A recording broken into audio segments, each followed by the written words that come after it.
শীত একেবারে আমাদের দোরগোড়ায় চলে এসেছে বলা যেতে পারে। আর খুব একটা বেশি দিনের অপেক্ষা নয় জাঁকিয়ে শীত পড়ার। তা শীতের সবজিও বাজারে একদম ছেয়ে গেছে। আজকে আমি রান্না করছি মূলো শাক মটর ডাল দিয়ে। এটা আমার শাশুড়ি মায়ের কাছ থেকে শেখা। খেতে খুবই ভালো লাগে আমার। শাক আমি মূলো কিনলে শাকটা ভালো দেখে কিনি, মূলোও দেখি যাতে ছিবড়ে না হয়, নরম কচি দেখে মূলো।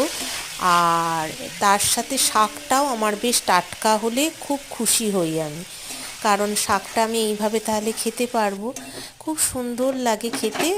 আপনাদের কাছে আমার অনুরোধ রইল, অবশ্যই এই মটর ডাল দিয়ে একবার মূলো শাক খেয়ে দেখবেন। অনেকে বেসন দিয়ে করে, মুসুর ডাল দিয়েও করে, কিন্তু মটর